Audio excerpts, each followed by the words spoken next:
May 13th, 1949.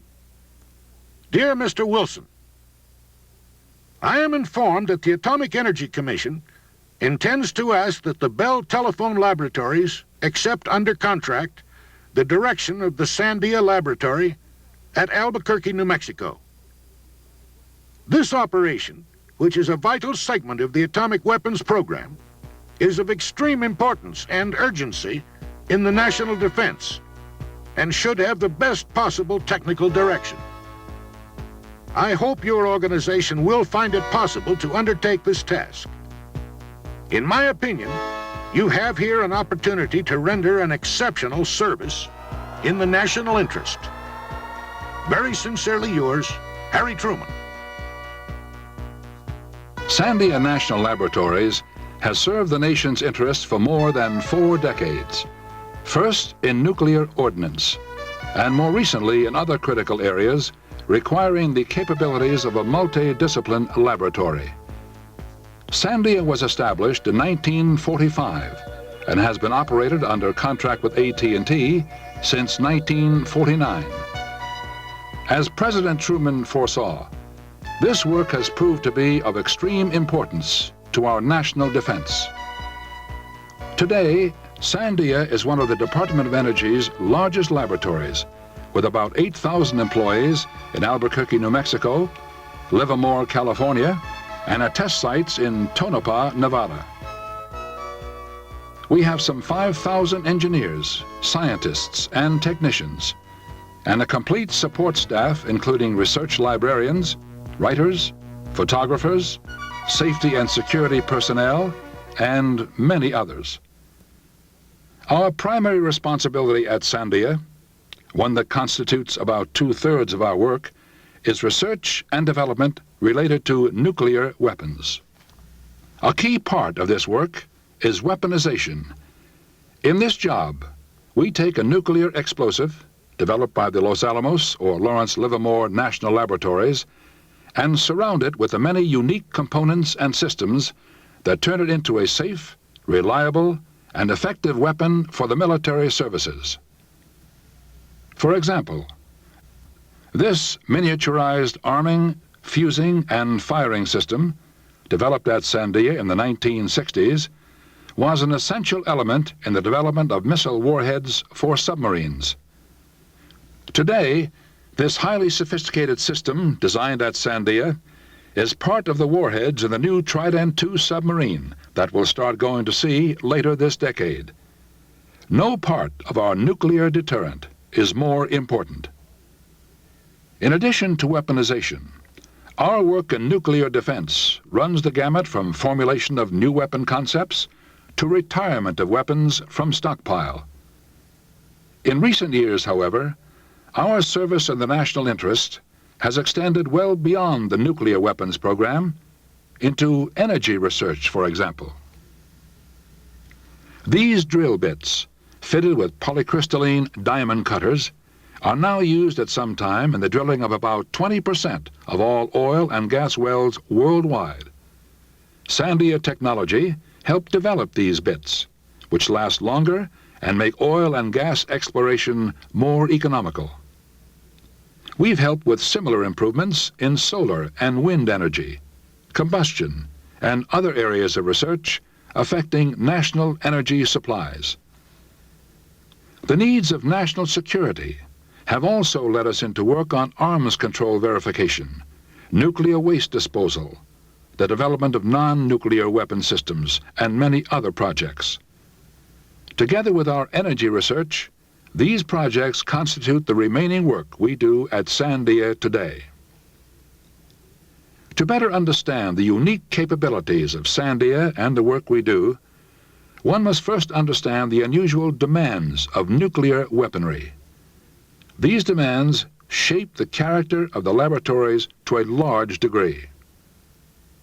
Because of its extraordinary explosive potential, a nuclear weapon must be completely safe and reliable during its many years in stockpile and under any extreme environment that it may encounter. Thus, our primary job at Sandia is to ensure that a nuclear weapon will detonate only when intended. This necessitates an unprecedented level of safety and reliability that permeates every facet of our work. Specially designed components and new concepts address the need for complete safety. This capacitor is in a weapon's electrical system. In a fire, it would be completely destroyed, preventing accidental detonation. That's why it is called a weak link. And nearby insulated elements, called strong links, must prevent accidental electrical contact. So these must survive both fire and impact. Survival of strong links and destruction of weak links is an important weapon safety concept developed at Sandia. Weapon command and control has been a Sandia responsibility for nearly 25 years, ever since President Kennedy requested the development of locks to prevent the unauthorized use of nuclear weapons. Today, permissive action links, which are electronic locks, are placed inside weapons to prevent them from being fired without authorized codes. Safety and security are thus our primary concerns in the nuclear weapons program. But a weapon must also be effective, or it has no value as a deterrent. So achieving maximum reliability is also a driving force in the weapons program. A weapon must function reliably, regardless of the environment. A good example of this is the laydown bomb conceived at Sandia. It can be delivered from low altitude and then explode on the ground after the delivery aircraft has escaped. This bomb performs reliably even after striking a concrete runway with great force. Such weapon reliability requires skilled designers, supported by large computer facilities, computer-aided design capabilities, and process laboratories and model shops that can produce complete working prototypes of components and systems for testing. Another major contributor to the reliability of every weapon is materials and process research. The specially treated mylar in this capacitor, for example, is very resistant to radiation, yet melts quickly, making it an ideal weak link. And this unique low silica glass, used to seal lithium batteries in a weapon, will not degrade even after years in stockpile. Materials and process researchers also serve as troubleshooters on weapon reliability problems, tracking down sources of corrosion, aging, and other causes of failure. Repeated testing, perhaps the most ubiquitous feature of our work, also contributes heavily to weapon reliability. Components and systems are tested again and again on rocket sleds, centrifuges, and lightning simulators, and in blast tubes, cold chambers, and nuclear reactors. Such tests ensure that a weapon will operate as designed in any environment. Designs are also tested underground at the Nevada test site, and using advanced statistical sampling techniques devised by Sandia experts, weapons are taken from stockpile for non-nuclear drop tests at the Tonopah Test Range in Nevada, or for flight tests from the Pacific Ranges. These tests, plus the disassembly and inspection of weapon components, help determine the effects of age on weapons. Great effort goes into designing weapons that require little or no maintenance, even after years in stockpile, but still remain ready for immediate use. A special threat to weapon reliability is radiation. Exposure to radiation from the detonation of an anti-ballistic missile warhead could seriously damage the intricate microelectronics in a weapon. To study this problem, both nuclear reactors and large accelerators were developed to produce intense bursts of radiation. These particle accelerators are also proving to be versatile research tools in other areas of national interest, such as the investigation of X-ray lasers and other particle beam weapons for the Strategic Defense Initiative. One accelerator is used in a major research program aimed at producing energy by controlled thermonuclear fusion. The largest of its kind in the world, this light ion accelerator will be used in an attempt to try to ignite the first thermonuclear reaction in a laboratory. Disconnect POS. Disconnected. Arming fire. Arming for firing. 1 green, 2 greens, 3 greens. That was a shot. The vulnerability of weapons to radiation has led to the development of radiation hardening, a series of designs and process controls that make microelectronics much less sensitive to intense bursts of radiation. Hardened circuits are also used outside the weapons program. Sandia provided 10,000 hardened chips to NASA for the space probe to Jupiter.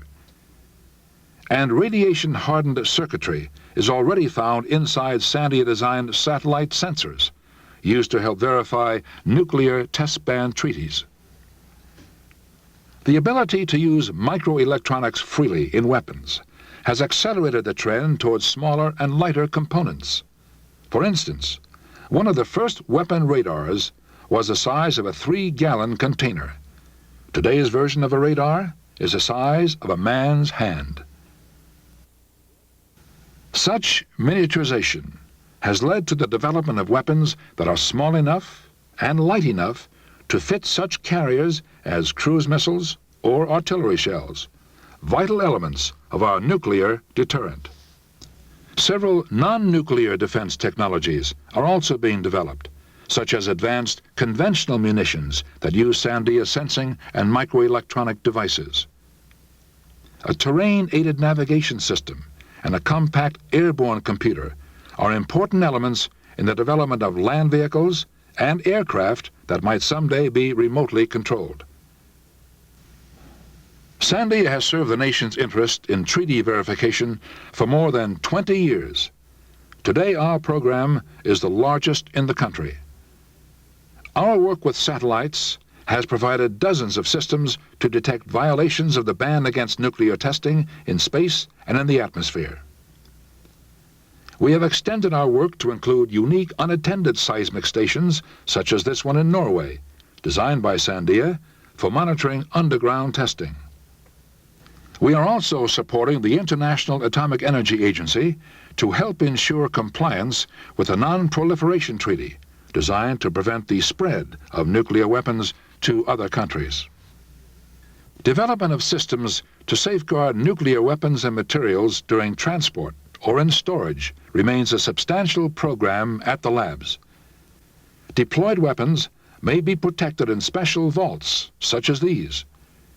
And Sandia Research has produced some unusual materials that can quickly fill a storage site and severely hamper any intruder's efforts to steal or vandalize nuclear property. Studies of nuclear waste storage or disposal at the Nevada test site and at the Waste Isolation Pilot Plant near Carlsbad, New Mexico, are being conducted by lab scientists. Spectacular tests of nuclear fuel casks and other waste containers are conducted to prove the integrity of designs. We are internationally recognized experts on nuclear reactor safety and conduct extensive research for the Nuclear Regulatory Commission. Special facilities are used to simulate a variety of reactor accidents. Because a secure supply of energy remains a national priority, our commitment to energy research is continuing at a significant level. The Combustion Research Facility in Livermore, California, is one of the most successful of these projects. Here, advanced laser systems are used to probe the complex reactions that occur inside a combustion chamber. Sandia Livermore has also conducted research in solar thermal energy, gathering extensive data at the nation's largest solar power plant at Barstow, California. In Albuquerque, research is being conducted at the nation's largest solar thermal research test bed, the Central Receiver Test Facility. Considerable work also is being done, using a variety of concentrators, to focus the sun's energy on solar photovoltaic cells to produce electricity directly. Sandia expertise in aerodynamics and other sciences has led to substantial improvements in vertical axis wind turbines, which are producing energy at a number of sites throughout the country. Research is continuing in such areas as underground processing of oil shale, the development of improved catalysts for converting coal to liquid fuel, and other coal research projects, and in the study and detection of magma, bodies of molten rock that could someday be a major long-term source of clean energy. Sandia research and development activities contribute directly to the solution of specific national problems in such areas as energy and defense, but it often has more general payoffs as well. A good example is the Laminar Airflow Clean Room developed at Sandia in 1961 for the assembly of miniaturized weapons components. It is now being used throughout the world in pharmaceutical manufacturing, hospital surgery, and in creating the clean environments that are absolutely essential for modern electronics production. More recently, in another development impacting the world of microelectronics, Sandia physicists and engineers have created a new class of semiconductor materials called strained layer superlattices, or SLS. SLS permits greater flexibility in tailoring electronic devices to specific needs. Although this discovery is still in its infancy, a new laser has already been developed, and the SLS technology appears to have many potential applications. Sandia scientists recently discovered an entirely separate strained layer effect in catalysts, a discovery that could lead to more effective use of catalysts in the hundreds of industrial chemical processes upon which modern society depends. In another area of surface science, Sandia researchers have shown that implanting ions, atoms with their electrons stripped away, can reduce the wear of metal surfaces tenfold. Ion implantation is thus another new science with great potential that is benefiting from many basic Sandia contributions.